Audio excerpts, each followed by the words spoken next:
vas-y ñu ngi lay déglu Balaké ci affaire Voilà, Iran bi donc États-Unis démb bëggoon na attaqué Iran à la dernière minute américains yi jotuñu attaqué yow ban analyse nga ci def ban lecture nga ko voilà. gisee waaw voilà quoi en fait.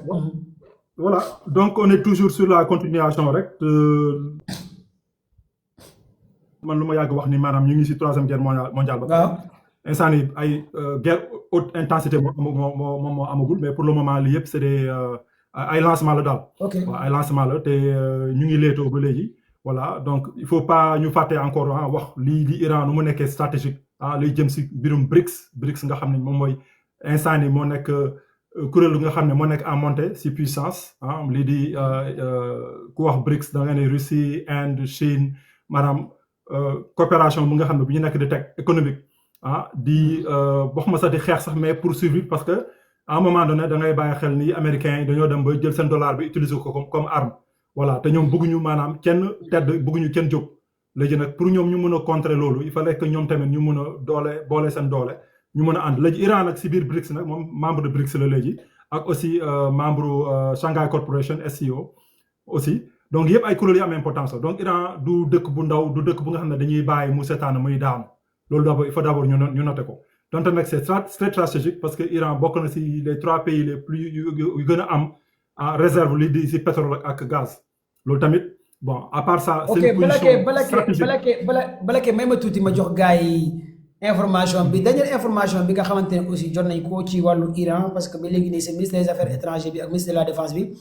une femme des agents de renseignement étrangers arrêtés 3000 émeutiers arrêtés 60 000 pièces d'armes saisies plus de 80 000 soldats yi nga xamante 90 000 éléments des forces étrangères ont été arrêtés lii information la boo xamante ne aussi Iran la gars yi génne quoi une femme agent de renseignement étrangers arrêtée 3000 émeutiers arrêtés 60 000 pièces armes saisies des armes sophistiquées lourdes très puissantes plus de 80 soldats yi nga xamante ne aussi sont des soldats ex-étrangers ont été arrêtés en Iran lii mooy xibaar bi nga xamante ne les élites de renseignement iranien service de renseignement iranien génne na ko léegi comme information pour wan leen rek y avait des infiltrés continuez voilà non c'est juste pour wane ne en fait man gëm naa ne lii bokk na sax lu tax sax gars yi xaw a reculer attaque bi parce que seen éléments yi ñu doon yaakaar parce que Iran maanaam du dëkk bu nga xam ne da nga koy bombarder rek après nga dem toog dem tëddi nelaw voilà Iran du Irak Iran du Libye Iran du Syrie voilà parce que ñoom ils ont les moyens de riposter te soo leen laalee ils peuvent te faire très mal léegi nag yow dara da nga mën a def rek mooy xool nu ngay découpler maanaam suñu nee découpler maanaam mooy nga dagg bopp yi tu vois en même temps nga profiter si loolu nga andi genre chaos bu nga xam ne day permettre yow éléments yi nga xam ne ñu nekk si biir maanaam mooy les ennemis de l'intérieur ñu mun a maanaam jaxase dëkk bi de telle sorte que dafay nekk maanaam ingouvernable parce que États-Unis utul dara lu dul nu muy mun a def ba balkaniser lii di Iran voilà parce que soo xoolee toujours Israël moom la ñuy bëgg mu nekk maanaam état bu nga xam ne moom mooy dominer dans le Moyen-Orient bëgguñu benn état bu am doole. bépp état bu nga xam ne suba ëllëg mun nga nekk risque contre Israël gars dañ lay teel a jóg si kaw teel a éliminer ñoom seen opération bi fu mu njëkkee échec mooy lu fekk Iran a pu réussir à démanteler tous les organisations. Merci pour les cadeaux. Voilà, merci pour les cadeaux. Voilà. Ils ont pu démanteler maanaam seen asset yi nga xam ne ñoo nekk ci Iran te gis nga ces assets là mënoo xëy benn bés rek nga ne damay embaucher ay nit ça prend des années pour nga mun a maanaam am asset bu nga xam ne dafay am tolluwaay bu nga xam ne ak organisation bu nga xam ne daf ko mat pour nga mun a doxal ay opération malheureusement pour ñoom lu ñu gënoon yaakaar nag parce que xamoon nañu Iran chaque fois genre émeute mu amee lu ñuy njëkk def mooy shutdown internet bi donc qu'est-ce qu'ils ont fait ils sont allés amener les Starlink mais malheureusement Iran seen xarañte ñoom tamit ak seen coopération avec la Russie ils ont pu éliminer parce que gars yi dugal nañ ci lu mot 40 000 unités de Starlink au début sax ñoom balaa ñuy arrêté Starlink yi lu ñu njëkk def mooy dañoo bàyyi di seet ñan ñoo nekk di utiliser Starlink yi parce que affaire bi dafay am ay ondes nga xam ne daf koy émettre léegi si loolu nag lañ njëkk def nag pour arrêter gars yi maanaam xam nga ñu jël leen benn par benn récupérer leen ba pare en même temps aussi ils ont pu récupérer maintenant des unités yi nga xam ne jotuñu ko sax distribuer voilà parce que ñoom si Starlink yi ñoom yaakaar pour ñu mën a coordonner ñoom avec les agents de l'extérieur ak aussi les agents nga xam ne ñu nekk si biir Iran pour ñu xool lu ñuy déstabiliser réew mi te soo xoolee ils ont brûlé des mosquées attaqué nañu ay banques xam nga ay police station de police donc lépp dañ doon yàq jéem a yàq infrastructure bi donc tout ça c'était fait pour déstabiliser le pays parce que noonu rek lañ ko mën a def pour ñu mën a jot si Iran militairement parlant ils peuvent pas envahir le pays États-Unis tey ak nu mu dey ak soldat ak lépp lu mu amul capacité bu nga xam ne tey mun na bàyyi ay terrain ay soldats sur le terrain ñu dugg Iran à moins que s'ils sont prêts à avoir des casualtés nga xam ne maanaam suñu fekkee ne mun nañu am ay pertes militaires yu rëy te loolu bés mu amee rek les citoyens américains lambda ñooy shut down guerre boobu ñoom ñooy jóg ñu ne la carrément na guerre bi jeex parce que bëgg ñu suñu ay doom di dee fenn lii mooy seen problème donc ñoom chaque fois soo xoolee même sur le cas de Venezuela y avait pas de militaire xam nga ay invasion ay opération surgicale lañ def comme nu nga ko waxoon sànq maanaam ay xam nga avec des coopérations des traîtres de l'intérieur noonu lañ mën a def ba mën a kidnapper lii di Maduro ba tey sax soo xoolee jusqu'à présent ils n'ont pas la même mise sur le Venezuela donc ba léegi opération bi man gisuma sax ban bénéfice la leen andi lu dul peut-être genre opération Hollywood laa la ko mën a wooyee quoi maanaam pour wax ni voilà regarde comment on est fort on est puissant voilà loolu lañ fi mais en tout cas pour le cas de l'Iran moom pour le moment moom je peux dire que ils n'ont pas pu nu ñun bëggoon jekku demuleen noonu te ñoom du ñu tëb sa kaw tant que mënuñu la jekku voilà te man mais pour yow le fait que Trump décalé attaque bi yow jàpp nga ne c'est fini Trump du attaquer Iran wala da nga jàpp ne à tout moment Trump quel que soit non alibi il va attaquer quoi waaw ñoom gis nga lii du mës a jeex waaw donc ñu du ñu mës a bàyyi parce que ñoom noonu ñu mel occidentaux yi ñoom suñu xasee jóg sa kaw tant que daaneelu ñu la du ñu pare du ñu jeex léegi nag problème moom mooy est-ce que mën nañ ko def ba daa ñoom ñuy daanu wala est-ce que mën nañ daaneel Iran mais ñoom du ñu mës a bàyyi ñoom opération tey mu jeexee rek maanaam suñu échoué dès maintenant ñu ngi commencé di préparer yeneen opération future te ils ont les moyens technologie ils ont les moyens d'argent xam nga xaalis dañuy jënd même ñi nga xam ne parmi les saboteurs yi nga xam ne ñoom ñoo infiltrer les manifestants dañ leen jox ay primes soo reyee par exemple nit tu as $6,000 xam nga soo lakkee oto tu as à peu près xaw ma $1,000 des choses comme ça quoi tu vois yooyu yëpp c'était fait vraiment pour déstabiliser le pays parce que c'est les seuls moyens qu'ils ont pour ñu mën a maanaam déstabiliser lii di Iran mais pour ñu mën a dem nii militairement affronter ko nii à 100% nii xam nga loolu moom suicide lay nekk parce que Iran depuis la guerre 12 jours yi nga xam ne dañu doon bettoon sax ci guerre boobu parce que dañu doon naxoon dañoo naroon daje Oman pour ñu négocier ñu leen jox leen rendez-vous le lundi xaw ma le dimanche le vendredi gars yi déclenché guerre bi voilà donc lii mooy une fois de plus. mais yow est-ce que jàppoo ne réellement est-ce que jàppoo ne ce recul défaite la envers États-Unis et ses alliés par rapport à tout ce qu'on a mobilisé évacuer base militaire américaine mu nekk Qatar plus grand gaz déployer seen porte-avions Lincoln après ñu Iran tëj espace aérien brouiller les avions américains à distance est-ce que jàppoo ne technologiquement parlant défaite la envers les Américains tey Américains yi am nañ dans la nuit du 15 lu leen naqari quoi parce que qui connaît les Américains xam ne ay fëgg lañ kon bu ñu demee ba tey ñu yàggal di wax guerre information est-ce que loolu du defet ci ñoom quoi en fait non man du ma wax defet sax mais je peux me dire que humiliation la waaw parce que ku xooloon ku seetaanoon Lindsey Graham ku xam Lindsey Graham nga xam ne moom mooy lu mu traité bras droit wu Trump moom c'est un néocon nga xam ne ñoom ñooy presque yooyu nopp ci c'est des gens nga xam ne ñoom partagez leen s'il vous plaît live bi ma jël qualité nga la aussi ci kanam ko lii ngeen ils ont toujours été contre partager bu gaaw continuer balaa continuer partager leen ngeen joxe kàddu kër yi ñu sécuriser live bi dinañ def 30 minutes vas-y Israël lañ fi nekkal ñoom ñëpp mais bu mu génnee wax pourquoi gars yi dañoo delay attaque bi mais soo xoolee kanamam mun mënoo waxee da nga xam ne déception la parce que voilà quoi dafa amoon lu ko naqari quoi humiliation la parce que Iran demoon na ba shutdown ñoom seen bopp maanaam benn avion naawatul biir Iran maanaam c'était tout le monde était prêt tout était carré voilà donc instant ni moom bal mu tàkkoon moom musiba moo naroon am laa wax ne ça moom c'est sûr et certain ba pare comme nu nga ko waxoon sànq Iran dafa avertir les pays du Golfe ne leen cette fois-ci bépp avion bu jógee si seen réew si seen base yi ñëw attaqué ma dinaa attaqué sa réew dinaa attaqué base boobu ma xamal leen ko te Iran yi ñëw bii moom ils étaient prêts waaw c'est pas que xam nga amul ay layam amatu fi parce que xam nañ ñoom la ñoo dañoo sës te malheureusement nag nii rek nga mën a def ak américains yi parce que ñoom tant que yaa ngi wax ne da ngay négocier ak ñoom wala da ngay naxante ak ñoom faiblesse lañ koy jàppee dañuy jàpp ne da nga faible voilà parce que ñoom dara nga mën a def rek maanaam il faut très ferme maanaam suñ la raayee nga pes leen tu vois suñ la pesee nga kurpañ leen ñoom lii langage bi lañu mën a comprendre pour ñu mën la may jàmm mais comme genre Kim Jong Un rek bu Corée du Nord moom de temps en temps moom day jël chaise am dem toog si plage bi ne larga leen benn missile mu dem daanu si nu mu tëddati géeju Japon voilà mu ne suñu gars yi nga xam ne dama doon tester rek kooku moom kenn du ko laal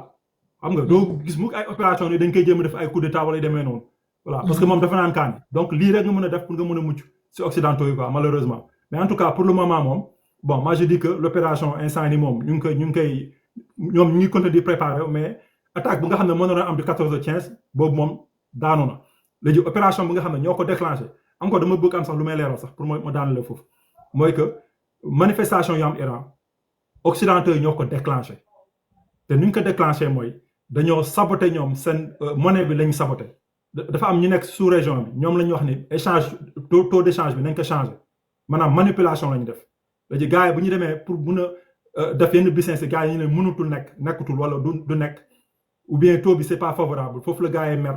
ñu génn manifestation moom c'était organique mais gars yi ñoo ko déclenché donc ñoom ils étaient prêts il faut pas oublier aussi que Netanyahu aussi ñëw na fi tamit visiter il y a quelques semaines de cela Trump loolu yëpp c'était des préparations nga xam ne gars yi ñu ngi ko doon waajal. waaw le 29 décembre Netanyahu mu ngi woon États-Unis. exactement donc loolu yàggul donc loolu yëpp ça mooy plan d'attaque deuxième plan d'attaque bu mu présenté ju woon. exactement léegi nag aussi y a aussi une chose yoo xam ne war nañu ko leeral depuis la guerre des 12 jours Iran dafa gën a defaraat boppam mu ngi gën a defaraat ay armes yu am solo am na benn drone bu bees bu ñu génnee drone bu garaaw tu vois boobu ba léegi sax gars yi gisaguñ ko tu vois am na ay bombes yu bees yu ñu génnee donc ñoom instant ñoom ñu ngi gën a defar seen bopp donte nag de l'intérieur am nañ xam nga yàgg naa di wax loolu Iran faiblesse Iran mooy ñi nga xam ne des ennemis de l'intérieur voilà mooy ay groupes terroristes comme ay MKO ay genre ISIS nga xam ne xam nga ñu nekk côté Balochistan mooy frontière au Pakistan ñooñu ñooy ak groupe kii lu mu tuddati la dame là Mariam Rajavi ñooñu ñooy nga xam ne c'est les ennemis internes de l'Iran ak aussi bu leen fàtte les gens du Shah Pahlavi donc ñooñu mooy les monarchistes ñoom noonu lañ leen wooye ñoom tous ces gens là ñoom ñooy nekk du coopérer avec les ennemis de l'Iran pour xool lu ñuy déstabiliser réew mi comme ça ñu mën a daanal lii di nguur gi comme ça ñoom ñu mën a jël dëkk bi diviser ko def ko ay goxaan parce que soo xoolee Libye loolu moo fi nekk instant yi nii da ngay gis benn groupe jubóo ñu xam nga ainsi de suite Syrie tamit noonu la c'est carrément balkanisé ay par zone de sectarienne même chose aussi avec l'Irak voilà. Ok merci Balaké vraiment c'est pertinent ci li nga développé première partie bi macha allah xam-xam dëgg nga fi wax et c'est très pertinent encore de plus parce que boo xoolee li ñu yàgg a wax rek les nerfs de la guerre c'est de l'information et de la technologie te Iran dafa def benn démonstration de force bu am doole qualité nga la foofu laa lay dugalee mais yow jàppoo ne technologie bi Iran def te médias européens yi wanewuñ ko le fait que Iran brouillé avec des radars ay avions américains loolu nekk na ci xibaar bi nga xamante ni génn na Iran aussi utilisé benn trou noir technologie bu doy waar boo xamante ne c'est les satellites Elements Starlink Iran désactivé leen mënuñ def effet mais pour yow lan moo tax Iran États-Unis mënul attaqué Kolitenga la ak ban jàngat nga ci war a mën a gis est-ce que nekkut comme li Balaki wax humiliation première fois la ñuy humilier américains yi est-ce que du taxati désormais les pays de Moyen-Orient du ñu amati 100% confiance envers les Américains parce que lii moom yéeme na quoi te musul am complexe waa Kër Baye Lamine alimentation maa ngi lay béggee baax a baax merci pour les cadeaux gars yi cadeaux yi kër yi fleurs yi ngeen partager live bi na gaaw Kolitenga la fasi. asalaamaaleykum commando maa ngi lay ziar bu baax di ziar Blacky bu baax di ziar Mohamed mu nekk si suuf di ziar ñi si live bi yëpp vraiment di kontaan xam naa nag seulement rek yaa ngi ma génnee sama wér ñamaañur xam ñun moom comme ñun benn lañ yor ñun dañuy teel a fatu. waaw maa ngi jégalu parce que sànq nii bi ma lay woo pour nga ñëw ci live bi sa portable da nga wax doo décrocher madame lay tàggu après bi ma wooyee madame laa tàggu madame baal ma de Kolitenga la dama ko bëgg a jël 5 minutes parce que da nga ne di kii def maa manote ma ne la manote lan nga ne ma am na lu xew lu tudd manote man dañ maa manote ci boppu lal bi naa la ñaanal sa soxna pour nga mën a ñëw ci live bi ci laa ñaanal boole ci cravache bi cravache mu ne cravache la fa teg kon soxna Kolitenga la Europe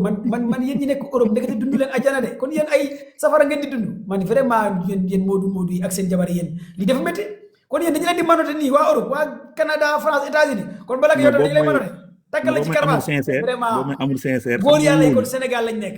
góor yàlla yi Sénégal lañ nekk mais yéen safara ngeen di dundee laa ilaha léeg-léeg amul sincère la xam nga amul sauvage amul sauvage mooy bu sincère bi. kon amul sauvage ngay dund yow ak Canabasse ak yow li nga fi nekk di wax Jomo Kenyatta yëpp yow doo patriote yow patriote day am fit patriote day takk ñaari jabar ñetti jabar ñeenti jabar loolu mooy patriote. may mag sama benn rek yow ku ma bëgg dama ñaanal sama benn bi rek. waa añ na ñëwal ci affaire yi.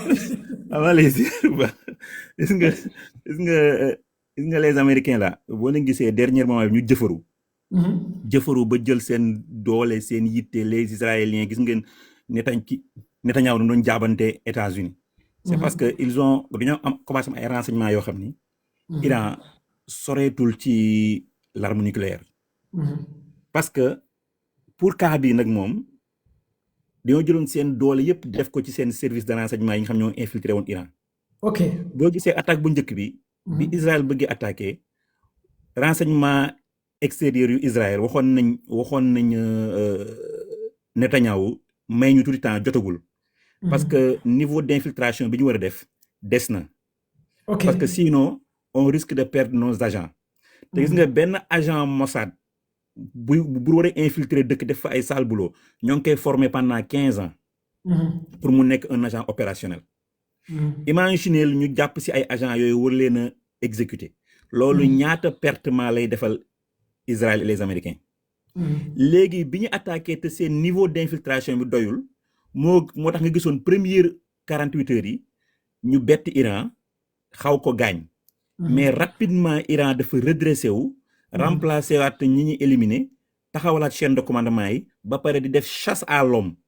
pour les agents yi nga xam ne ñoom ñooy infiltré woon. léegi première phase bi jàppoon nañ si ñu bëri ñoo xam ni sont des agents de l'intérieur ak ñoo xam ne ils viennent de l'extérieur ak ñoo xam ne ils viennent des zones yi nga xam ni mooy zone de rébellion yi Black doon wax sànq. ak léegi ak ñu jógee surtout la zone des Azéris frontière ak dëkk bi Azerbaïdjan. léegi liñ ci exécuté en pagaille. léegi li tax nag Israël fu mu toll nii kut mu sottiwaat encore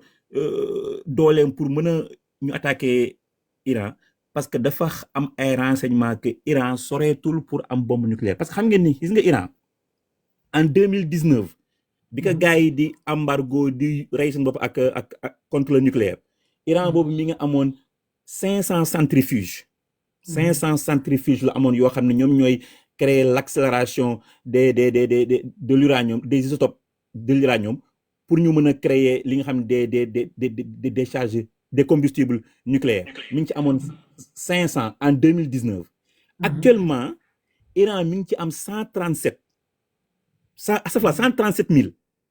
bële mi ngi ci amoon 500 benn mu am ci 137 000. te imaginez pour créer benn cascade bi nga xam ne mooy permettre mu enrichir uranium bi. il faut 164 centrifuges rek pour créer benn cascade. te actuellement Iran am na 137 000 centrifuges. te xoolal te benn cascade mën nga ko def si 300 mètres carrés. xam nga 300 mètres carrés dafa neex nëbb. mën nga nëbb di n'importe quelle montagne. te 300 mètres carrés yooyu moom nga soxla pour mën a enrichir uranium bi te Iran. gars yi officiellement ñu ngi wax ni que mi ngi niveau d'enrichissement mi ngi nekk à 60%. mais officieusement ndax amoon na ay prélèvement bi gars yi demee ci di contrôler centrale yi amoon nañ ay traces yu ñu gisoon yoo xam ni c'était de l'uranium bu xam ni demoon na ba 83,7%. te jógee de 83,7% à 90% il te suffit seulement une semaine. te 90% boo fa eggee mooy mën nga créer bombe atomique. il te faut une semaine. te pour rappel bi Inde créer bombe nucléaire am bi mu déclaré ne am na bombe atomique une semaine après le Pakistan a déclaré am na bombe atomique. ça veut dire que Pakistan amoon na ay centrifuges enrichir na ko ba 90% mais bi Inde créé rek la créé ba sama en une semaine. ça veut dire que Iran pour mu créer bombe nucléaire actuellement c'est comme bonjour. seulement question de doctrine lañ soxla rek boo xam ne ñu jóge ci le guide suprême pour mu joxe l'ordre rek ñu créer ko. ils ont toute la technologie. léegi nag moo tax américain Israël ñu jëfaru léegi dernièrement nag ñu lancé seen agent infiltré yi ñu amoon yëpp pour mën a def rapidement changement de régime li ñu amoon ñëpp ñu investir ko. malheureusement le régime iranien a su résister. ñu jàpp ci ay centaines et des centaines yoo xam ni ils doivent être exécutés. fi ñu toll nii léegi nag comme que nag ñoom xam nañ ni comme li Black doon wax sànq de l'extérieur mënuñu sukkaloo Iran te de l'intérieur fi ñu toll nii ils ont échoué moo taxal léegi Trump fi mu toll nii mu mel ni kuy la glace. mais Koli Tengala est-ce que jàppoo fii nii technologie bi Iran wone les dernières 24 heures le fait que Iran espace parce que j'ai eu des informations que ne à distance Iran dafa brouiller des avions américains à distance avec des radars kenn xamul bonne technologie tey encore beneen affaire gi naa ñu ne ci espace aérien yaa ce qu'on appelle trou noir maanaam seen espace aérien boo fa duggee c'est comme si que guddi la maanaam dañoo lëndëmal lépp li nga xamante ne seen espace bi kenn xamul xeetu technologie bu ñu utiliser beneen bi aussi mooy missile bu ñu présenté mu mel ni benn Satan 2 boo xamante ne ba léegi waxaguñ Iran dafa waxagul lan moo ci nekk maanaam missile intercontinental bi Iran présenté kenn xamul missile bii lan moo ci nekk ndax chargeur ogive nucléaire la wala nangam la maanaam nanguwuñu wax daal te missile bi démb la ko gars yi génnee teg ko ci ngan di maamu oto ab camion génnee ko teg ko est-ce que du loolu moo tiital américains yi xam ne li Iran du ñeexum ñebbe am na lu mu dëxëñ te xamaguñ technologie Iran est-ce que du loolu mooy retardé loo affaire exactement xam nga guerre des 12 jours bu njëkk bi Iran mi ngi doon utiliser combustible liquide pour ses missiles te combustible liquide bi il faut nga génnee missiles yi ci biir tunnel yi génne ko ci biir montagne yi indi ko ba ci kaw nga chargé ko te le temps nga koy chargé mën na durer ba xam léegi les radars américains et israéliens mën nañ ko détecter mais actuellement Iran dañoo développé benn combustible bu ñuy wax c'est un combustible solide combustible solide boobu soxlawul nga di ko yóbbu nga dem ba en surface pour mën a alimenter les missiles da nga ko mën a alimenter à l'intérieur des tunnels des montagnes bu ko defee léegi missile bi mu génn ay question de seconde la day génn dañu lancé ko te ce combustible solide boobu missile bi léegi capacité man durée de vol bu mu mën a am mooy gën a yàgg plusieurs fois que durée de vol ak combustible liquide bi donc ça veut dire que distance bi xam ni Iran atteindre na ko durant la guerre des 12 jours ba nga xam ne demoon na amoon na missile yoo xam ne mën nañu atteindre jusqu'à 8000 kilomètres ça veut dire que avec ce combustible liquide il est très facile ñu dem jusqu'à 12000 ba 15000 kilomètres. Okay. Imaginez un missile hypersonique boo xam ne mën na dem ba 12000 kilomètres ça veut dire que ils peuvent atteindre facilement l'Europe ils peuvent atteindre facilement les États-Unis ba pare ci brouillage ba ma doon wax. nga les Chinois mosoon nañ am benn choc bu ñu amoon entre les Américains et les Chinois boobu Chinois dañu doon menacer dëkk wax Taïwan. Américains yi pour ñu menacer les Chinois ñu déployer fa seen sous-marin nucléaire bi gënoon am doole bi gën a rëy ñu déployer ko sur les côtes du Taïwan. Chinois yi ils ont réussi à brouiller les radars ou brouiller les senseurs de ce sous-marin Chinois yi ñëw nañ ak seen benn submergeur bu ndaw ñëw ba fóon kooku sous-marin américain bi photo matricule bi delluwaat envoyé ko américains yi te américains yi détecté wuñu ne que chinois yi ñu nañ ba laal seen kooku sous-marin. Cette technologie là nag les chinois ils l'ont transféré aux iraniens parce que dañoo war a xam ne ce sont les chinois qui achètent presque 80% du pétrole iranien. léegi nag avec cette menace américaine de déstabiliser l'Iran chinois yi bu ko américains yi déstabiliser dañoo nar a am ñoom benn crise d'approvisionnement en pétrole et gaz. donc ñoom fi ñu toll nii question de survie nationale la. moo tax ils ont été obligés ils ont légué cette technologie aux Iraniens. moo tax fi ñu toll nii américains yi sur tous les plans dañoo jaxasoo te li gën a grand encore seen F-35 yi ni ñu nekkee woon des avions furtifs avec cette technologie là ils ne seront plus furtifs. Ils seront détectables et ciblés facilement. Et aussi ma tegal la ci benn affaire est-ce que c'est pas que sànq maa koy wax ci sama live parce que gis naa benn waaju mel ni Scott Ratter mu ne erreur bi américain yi def mooy la guerre des 12 jours Iran dafa daaneel ñaari avion F-35 américain te dafa utiliser sa technologie te loolu c'est très dangereux pour les Américains te ku xam Scott Ratter kooku ci renseignement États-Unis la liggéey xam na ci lu bëree bëri ci service mu ne loolu bokk na ci erreur bu gën a sonal américains yi le fait que Iran jàpp ñaari pilote américain ci guerre des 12 jours ba pare daaneel seen ñaari avion F-35 bala ke sax nee na ay 3 avions la woon et cetera mais est-ce que tey Iran bu nekkee daaneel na ay avion F-35 américain war a utiliser jàngat avion yooyu technologie avion yooyu mais est-ce que c'est pas par rapport à ça la Iran détecté carrément la technologie des américains te ku xam ces avions F-35 américains yi bu ñu la ko jaayee ba pare ñoom ñoo koy activer bu leen neexee mën nañu la ko jaay ba pare doo ko mën a utiliser est-ce que c'est pas aussi loolu pour ma delluwaat ci Balak wala Mohamed est-ce que du loolu moo bokk na ci erreur américain yi. gis nga les américains sur tous les plans bi yoon seen yalwaan daa këpp li nga wax nii bokk na ndax ñoom seen force bi ñu amoon ñoom les Iraniens c'était les F-35 ñu mënoon di bombarder à partir des territoires yi nga xam ne ñoo nekk en dehors de l'Iran.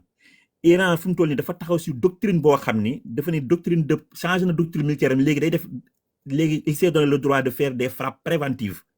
Ça veut dire que léegi un pays arabe boo xam ni am na minimum soutien bi muy defal les Américains, les Iraniens ils ont le droit de bombarder ce pays-là. Ba pare dañuy bombarder ces sites sensibles. Non seulement il y aura les bases américaines qui seront bombardées, mais deuxièmement ils ont ciblé en même temps les sites pétrolifères et les sites gaziers.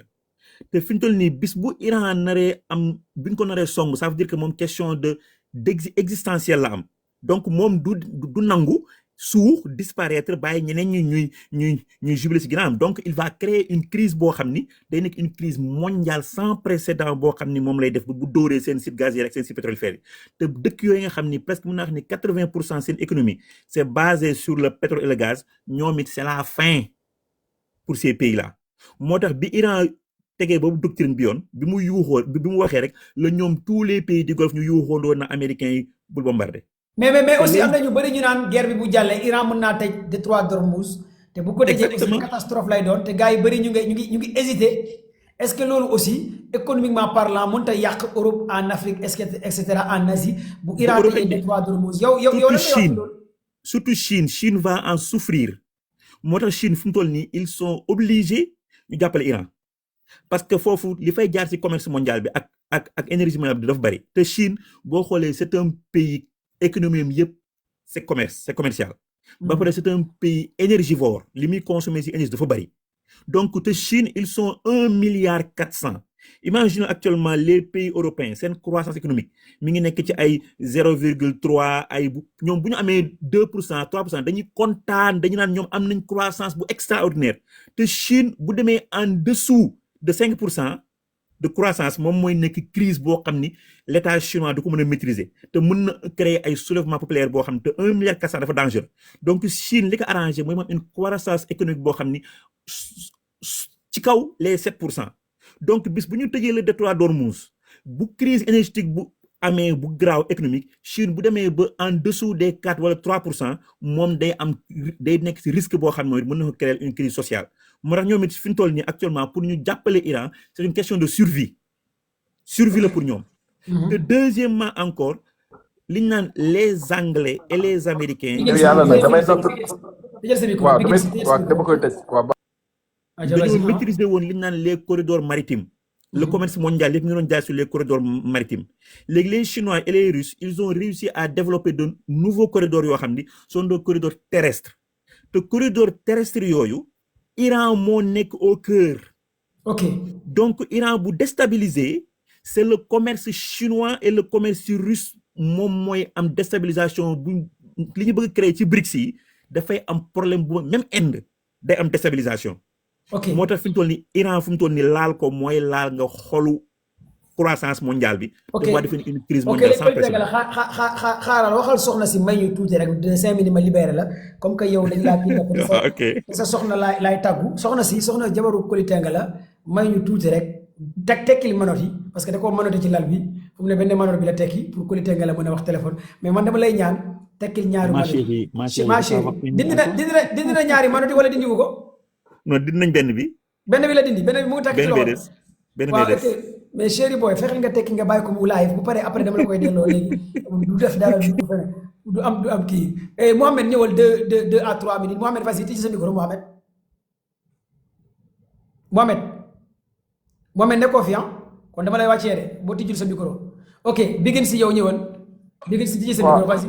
salaamaaleykum maa ngi ziar gars yi. waaw ñu ngi lay bégg waaw gis naa sànq ci commentaire yi nga ne d'accord lu bëri am na looy contesté ak nangam am na loo ci xam ma bëggoon nga indi bu nekkee am na loo d'accord ci lu gars yi wax ci commentaire yi maa ngi gis. d'accord je d'abord damay commencer di leen sant di leen gërëm di leen wax que ne vraiment live bi man tapoté naa partagé naa di ma mën maa ngi envoyé pièces parce que xam-xam laa fi dégg te ëppal na ma intérêt ci beaucoup d'autres live yoo xam ne ñu ngi actuellement di daw di seen invitation donc li ma fiy dégg kontaan naa ci bu baax a baax maa ngi ñaan yàlla mu jëmale ko ci kanam te gars yi tamit ñi nekk ci suuf di déglu tapoter leen partager leen nii ñëpp ci war a jot donc je commencerai par vous dire que ni abonné leen tey aimé di partager di participer di envoyer ay cœur